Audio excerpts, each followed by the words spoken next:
6 जून 1674 साली छत्रपती शिवाजी महाराज यांचा राज्याभिषेक झाला। तो रायगडावर झाला। अगदी 2025 पर्यंत आणि जोपर्यंत मराठा साम्राज्याबद्दल आपल्याला आठवण आहे तोपर्यंत आपण या राज्याभिषेक सोहळ्याबद्दल आनंद व्यक्त करणारच आहोत।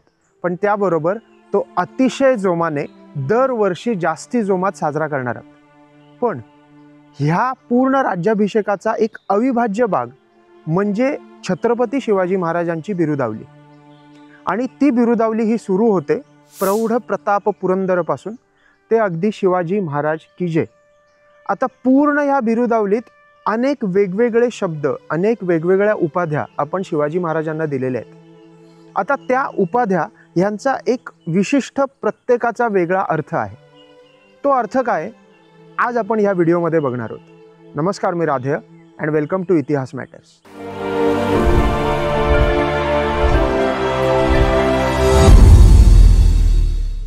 आता आपण जेव्हा बिरुदावल्या किंवा गारद आणि शिवाजी महाराजांना ज्या उपाध्या दिल्या होत्या त्याबद्दल आपण समजून घेतो, तेव्हा एक गोष्ट कायम लक्षात ठेवायला हवी की कालानुरूप बऱ्याच उपाध्या बदललेल्या आहेत। नंतर काही ॲडिशन्स पण केलेली आहेत आणि त्याचं परत चेंज पण केलेलं आहे। या सगळ्याचं आपण बघणार आहोत। फक्त ते सगळं सांगताना मी आत्ता अस्सल पुराव्यांचा आधार घेऊनच हे सगळं सांगतोय। त्याहीपेक्षा आधी जे विचारवंतांनी ह्या उपाध्यांबद्दल अभ्यास केला होता त्याच्याबद्दल चर्चा केली होती, तीच चर्चा आत्ता तुमच्यासमोर मांडणार आहे। आता पहिली उपाधी आहे प्रौढ प्रताप पुरंदर। आपण त्याचा अर्थ बघू।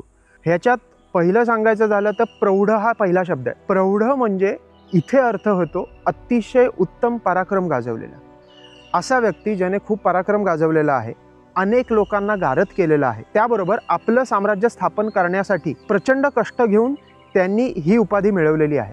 आता प्रौढ प्रताप पुरंदर हा एक सलग शब्द येतो, त्याचा अर्थ सांगतो काय आहे, पण त्याआधी तुम्हाला पुरंदर या शब्दाचा एक वेगळी फोड म्हणून अर्थ काय सांगतो। अनेक अर्थ निघतात, त्याच्यातला पहिला अर्थ आहे तो म्हणजे इंद्र। तर इंद्राची ताकद असलेला आणि इंद्राचं कर्तृत्व असलेला आणि तसाच प्रौढ प्रताप करणारा म्हणजे प्रौढ प्रताप पुरंदर, हा पहिला अर्थ आहे।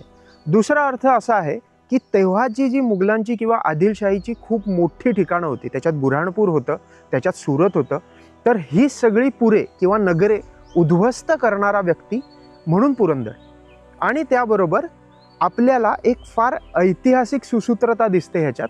तर ती काय आहे, शिवाजी महाराजांचं साम्राज्य हे अनेक वर्षानंतर एक एतद्देशीय साम्राज्य होतं। आता एतद्देशीय साम्राज्य मराठा साम्राज्याच्या आधी कुठलं होतं, तर ते म्हणजे यादव। यादवकालीन लोक महाराष्ट्रात राज्य करत होती। आपण महाराष्ट्र म्हणूया नको, पण नर्मदेच्या खालचा जो दख्खनचा भाग होता तिथे जे सर्वात मोठं साम्राज्य होतं ते म्हणजे यादव साम्राज्य। आता यादव साम्राज्याची आपण उपाधी बघूया म्हणजे तुम्हाला लक्षात येईल। महाराज श्रीमंत प्रौढ प्रताप चक्रवर्ती यादव कुल कुमुदचंद्र देवगिरी पुरवर पुरंदर एकांग वीर अभिधान सकळ गुण निधान गुर्जर कुंजर दरलन कंठीरव यादव कुल कमल कलिका विकास भास्कर दान गुणान्वित कल्पमहिरुह पृथ्वीवल्लभ महाराजाधिराज श्री रामचंद्र नरेंद्र यादवेंद्र महाराज। आता हे तुम्ही जर पूर्ण वाक्य बघितलं तर ह्याच्यात परत प्रौढ प्रताप हा शब्द वापरलेला आहे। छत्रपती शिवाजी महाराजांनी ही उपाधी जेव्हा तयार केली तेव्हा हा पहिला जो शब्द होता ती एक हिस्टॉरिकल कंटिन्युइटी होती। त्यांना सगळ्या भारतीय उपखंडातल्या साम्राज्यांना दाखवायचं होतं की आता एक एतद्देशीय साम्राज्य इथे स्थापन झालेलं आहे। यादवांनी जो पराक्रम दाखवला, यादवांनी जे कर्तृत्व दाखवलं, त्याच भागात अजून एक इकडच्याच लोकांचं साम्राज्य स्थापन झालंय हे दाखवण्याचा प्रयत्न या प्रौढ प्रताप पुरंदरमधनं छत्रपती शिवाजी महाराज करत आहेत। आता पुढचा शब्द आहे क्षत्रिय कुलावतांश। आता क्षत्रिय कुलावतांशमध्ये सर्वात महत्त्वाचा शब्द येतो तो म्हणजे क्षत्रिय। क्षत्रियचा अर्थ आपण घेतला तर संस्कृतमध्ये क्षात्रप किंवा क्षत्रप म्हणजे वीर, लढवय्या किंवा योद्धा असा होतो। आता क्षत्रिय कुलावतांशची आपण जर फोड केली तर आपल्याला 3 शब्द मिळतात, क्षत्रिय, कुल आणि अवतांश। आता क्षत्रियाचा अर्थ मी तुम्हाला आधीच सांगितला, योद्धा किंवा वीर व्यक्ती। कुल म्हणजे ज्या कुळातनं तो आलाय किंवा त्याचं कुळ किंवा जमात असं आपण म्हणू शकतो। आणि अवतांश म्हणजे काय, तर अवतांश म्हणजे रत्नजडित असणं। तर क्षत्रिय कुलावतांशचा अर्थ काय होतो, क्षत्रिय धर्माला किंवा क्षत्रिय कुळाला ज्याने रत्नजडित केलं असा व्यक्ती म्हणजे क्षत्रिय कुलावतांश. क्षत्रिय हा जर शब्द आपण घेतला तर तो आधी अगदी पूर्ववेद काळापासून त्याचे 3 अर्थ लागत होते: गुण, स्वभाव आणि कर्म. आता त्याचं क्षत्रिय व्यक्तीचं गुण कसे आहेत तर क्षत्रिय व्यक्तीचे गुण हे सेवाभावी आहेत. स्वभाव कसा आहे तर स्वभाव हा लढवय्या युद्धाचा आहे, पण जेव्हा युद्ध चालू नसेल, जेव्हा कुठल्याही प्रकारचं तलवार किंवा शस्त्र हातात नसेल, तेव्हा तेच हात हे शेती पण करतायत, तेच हात हे लोकांची मदत पण करतायत आणि तेच हात हे पूर्ण प्रशासन आणि शासनही चालवत आहेत. तर गुण, स्वभाव आणि धर्म किंवा गुण, स्वभाव आणि कर्म ह्याच्यावर क्षत्रिय हा शब्दाचा फीचर्स अवलंबून असायचे. आता आपण पुढे जर घेतलं तर पूर्ववैदिक काळात क्षत्रिय धर्म हा काही पिढीजात नव्हता, पण जसं जसं वैदिक काळ आला आणि त्याच्यानंतरचा काळ आला तर त्याच्यानंतर क्षत्रिय धर्म हा पिढीजात व्हायला लागला. अजून एक सांगायची गोष्ट म्हणजे क्षत्रिय धर्म हा स्थापनच केला होता कारण दुष्ट आत्म्यांनी ब्रह्मदेवाला खूप जास्ती त्रास दिला. दुष्ट आत्म्यांनी ब्रह्मदेवाला त्रास दिला. ब्रह्मदेवांनी भगवान विष्णू यांच्याकडे याचना केली आणि विष्णूंनी जी लोक तयार केली, जी जमात तयार केली ती क्षत्रिय जमात आहे, असं काही दंतकथांमध्ये आणि पुराण कथांमध्ये सांगितलं जातं. आता सर्वात पहिलं मी तुम्हाला जे सांगितलं, क्षत्रिय कुलावतांश म्हणजे क्षत्रिय धर्माला ज्याने रत्नजडित केलं, ज्या व्यक्तींनी त्याला अतिशय उच्च दर्जाला पोहोचवलं, असा व्यक्ती म्हणजे क्षत्रिय कुलावतांश. आता त्या काळात छत्रपती शिवाजी महाराजांपेक्षा क्षत्रिय कुळाला ज्यांनी रत्नजडित केलं असा कोण व्यक्ती होता का तर नक्कीच नव्हता. म्हणून क्षत्रिय कुलावतांश ही उपाधी. पुढचा शब्द आहे सिंहासनाधीश्वर. आधी सिंहासन ह्याचा आपण अर्थ समजून घेऊ. वैदिक परंपरेत किंवा भारतीय संस्कृतीत सिंहासनाला खूप महत्त्व आहे. आता मुळात अगदी बेसिक सांगायचं झालं तरी एक खुर्ची आहे, पण ती खुर्ची एका राजाची खुर्ची आहे आणि त्या खुर्चीला दोन्ही बाजूला सिंह आहेत. आता सिंहाचा सिग्निफिकन्स काय, सिंहाचं महत्त्व काय तर सिंह हा जंगलाचा राजा मानला आहे. त्याबरोबर प्रत्येक धार्मिक विधीत किंवा प्रत्येक धार्मिक गोष्टींमध्ये सिंहाला अनन्यसाधारण महत्त्व आहे. आता आपण जर सिंहासन बघितलं तर सिंहासनाधीश्वर म्हणजे काय तर सिंहासनाधीश होण्याची ज्याची पात्रता आहे असा व्यक्ती म्हणजे सिंहासनाधीश्वर. ह्याच्यात स्पेसिफिकली मी जसं सांगितलं प्रौढ प्रताप पुरंदर क्षत्रिय कुलावतांश हे जे एक हिस्टॉरिकल कंटिन्युइटी, एक ऐतिहासिक सुसूत्रता दाखवतात, तसंच सिंहासनाधीश्वर ही उपाधीसुद्धा एक ऐतिहासिक सुसूत्रता दाखवते. ती कशी तर एतद्देशीय साम्राज्यांमध्ये अगदी विक्रमादित्याचं साम्राज्य घेतलं तरीही त्याच्यात जो उल्लेख आहे तो आहे सिंहासन बत्तीशी. तर अगदी विक्रमादित्यपासून एक ऐतिहासिक वारसा जपायचं काम आणि त्याचा पाईक मी आहे हे दाखवायचं काम सिंहासनाधीश्वर हा शब्द करतो. त्यामुळे हा शब्द एवढा महत्त्वाचा आहे. आता पुढचे शब्द आपण जे बघितले, पुढच्या उपाध्या बघितल्या तर त्या अल्टरनेटली वापरल्या जातात. गोब्राह्मण प्रतिपालक आणि बहुजन समाज उद्धारक. जे लोक गोब्राह्मण प्रतिपालक वापरतात ते बहुजन समाज उद्धारक वापरत नाहीत आणि जे बहुजन समाज उद्धारक वापरतात ते गोब्राह्मण प्रतिपालक वापरत नाहीत. आता दोन्ही शब्दांचा आपण व्यवस्थित अर्थ समजून घेऊ, दोन्ही उपाध्यांचा अर्थ समजून घेऊ म्हणजे तुम्हाला लक्षात येईल. तर पहिला आहे गोब्राह्मण प्रतिपालक. आता गोब्राह्मण प्रतिपालकाचा आपण शब्दशः अर्थ घेतला तर गायींचं आणि ब्राह्मणांचं रक्षण करणारा व्यक्ती म्हणून ही उपाधी. आता जर तुम्ही शिवरायांची समकालीन पत्र बघितलीत तर कुठेही शिवाजी महाराजांना गोब्राह्मण प्रतिपालक अशी उपाधी लावलेली दिसत नाही. दुसरा मुद्दा असा आहे, जे आधीचे अभ्यासक आहेत ज्याच्यात म्हणजे शेजवलकर असतील किंवा गोस सरदेसाई असतील ज्यांनी पूर्ण मराठा रियासत लिहिली, तर त्यांनी स्पेसिफिकली सांगितलं की गोब्राह्मण प्रतिपालक हा शब्द नंतर उपाधीमध्ये आणलेला आहे. आता पुढचा अर्थ असा होतो की त्याच्यानंतर गोब्राह्मण प्रतिपालक हा जो शब्द आहे ह्याची फोड कशी लोकांनी केली बघा. तर सर्वात पहिलं नरहर कुरुंदकर म्हणतात गोब्राह्मण प्रतिपालक हा जर शब्द घेतला तर ह्याच्यात गो म्हणजे गाय आहे, तर गाय हे हिंदू धर्माच्या पूर्ण अस्तित्वाचं प्रतीक होतं. आणि ब्राह्मण बघितलं तर ब्राह्मण हा शब्द धरू नका, पण ब्राह्मणत्व हे परत हिंदू धर्माच्या अस्तित्वाचं प्रतीक त्या काळी होतं. ह्याचं उदाहरण काय तर पहिलं म्हणजे काशी विश्वेश्वरचं जेव्हा मंदिर फोडलं तर तेव्हा पहिली हत्या कोणाची केली असेल तर ती तिकडच्या हिंदू ब्राह्मणांची केली. त्याबरोबर मुघली साम्राज्य असेल, आदिलशाही साम्राज्य असेल, निजामशाही असेल किंवा कुठलाही नवाब असेल, ह्यांना जर हिंदू धर्माचं वेचून वेचून हनन करायचं असेल तर त्यांनी कायम ब्राह्मणांचा वध केलेला आहे. आता दुसरा एक व्याख्यान आहे आणि दुसरे एक विवेचन आहे, ते म्हणजे सच्चिदानंद शेवडेंनी केलेलं आहे. ते जरा अलीकडच्या काळात ते म्हणून मुद्दाम सांगतो. सच्चिदानंद शेवडे म्हणतात की गो म्हणजे गाय आणि ब्राह्मण म्हणजे ब्राह्मण व्यक्ती. आता गो ही जर गाय असेल तर गाय ही धर्मातला सर्वात गरीब प्राणी मानलेला आहे आणि ब्राह्मणाला सर्वात गरीब असणं अपेक्षित आहे. आता हे जर म्हटलं तर ब्राह्मण ह्याच्याकडे विद्वत्ता असली तरी तो कायम पर्णकुटीतच राहतो, तर अतिशय गरीबातल्या गरीब लोकांचं प्रतिपालन करणारे तरीही हिंदू धर्माचं अस्तित्व टिकवणारी जी दोन व्यक्ती आहेत किंवा दोन गोष्टी आहेत त्या म्हणजे गोब्राह्मण, म्हणून गोब्राह्मण प्रतिपालक. आता पुढचा शब्द आहे तो म्हणजे बहुजन समाज उद्धारक. आता इंटरेस्टिंग गोष्ट सांगायची म्हणजे बहुजन समाज उद्धारक हा शब्द फुले यांनी पहिल्यांदा वापरला. महात्मा फुले यांनी 19व्या शतकात बहुजन समाज उद्धारक असा शब्द वापरलाय.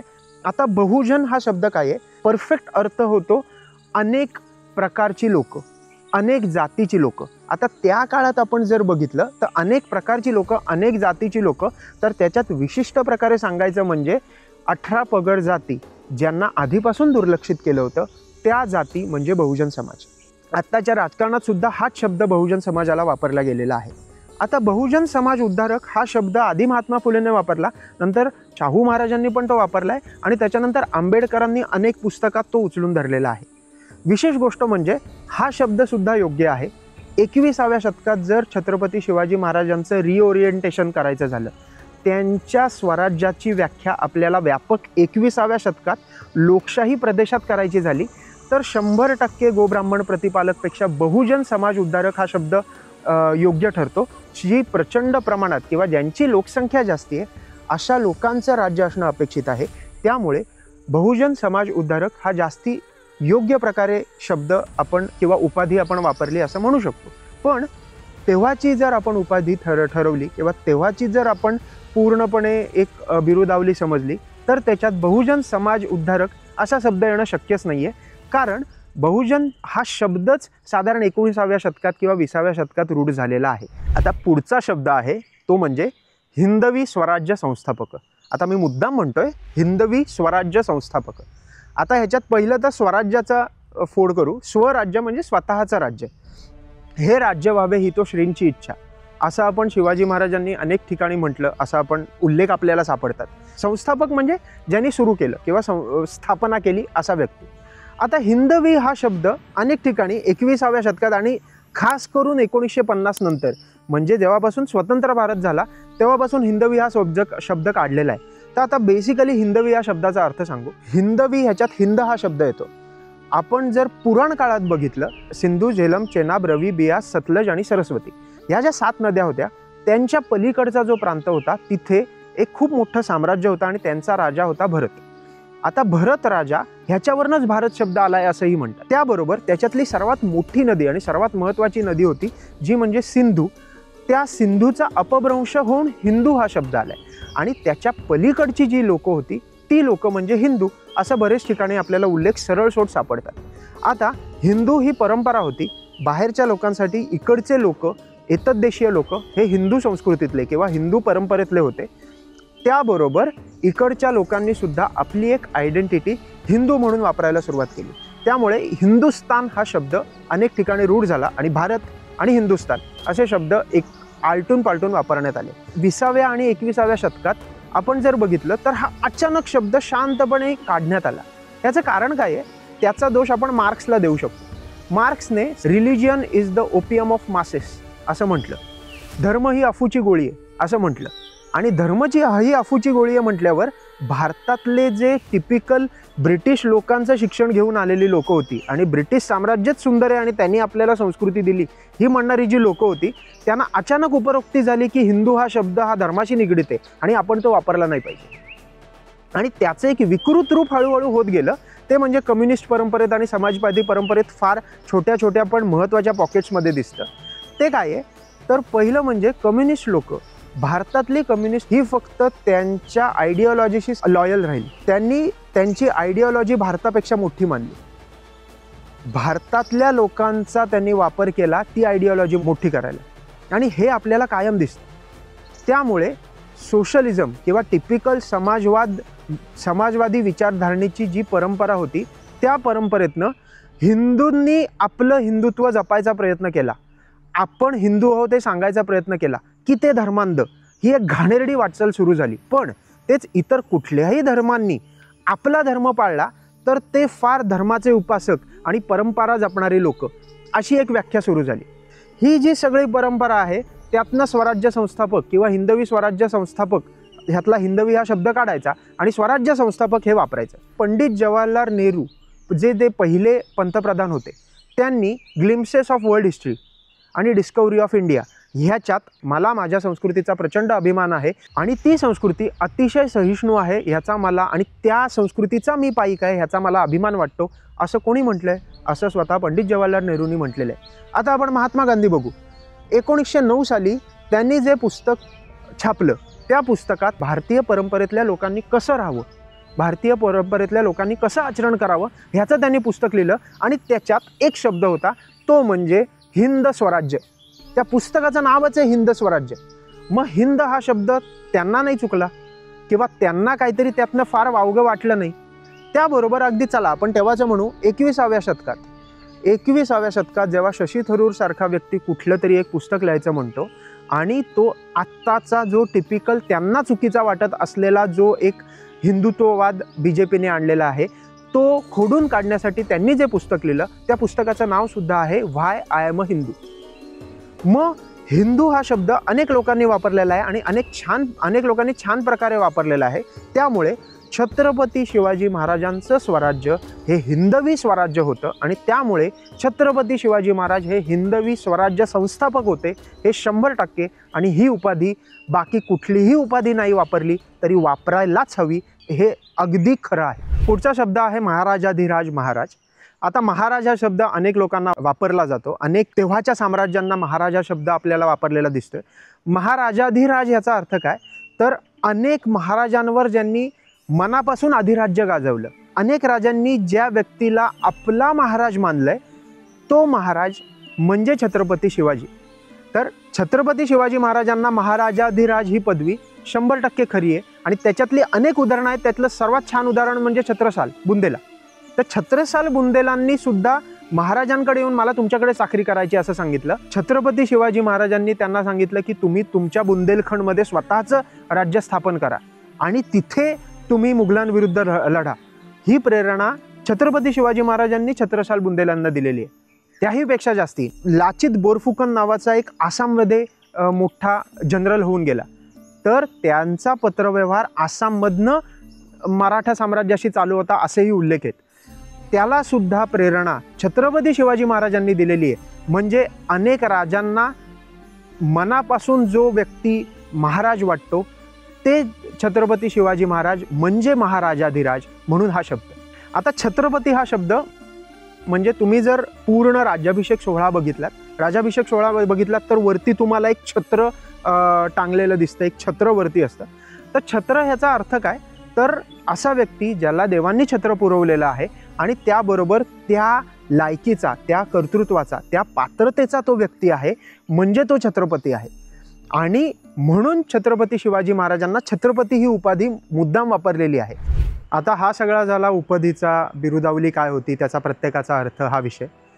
पण त्याहीपेक्षा एक गोष्ट आपण कायम लक्षात ठेवायला हवी की छत्रपती शिवाजी महाराज ह्यांच्याबद्दल अभिमान हा फक्त काही बिरुदावली किंवा त्यांची जी आपण घोषणा देतो त्यातनंच येतो असं नाही.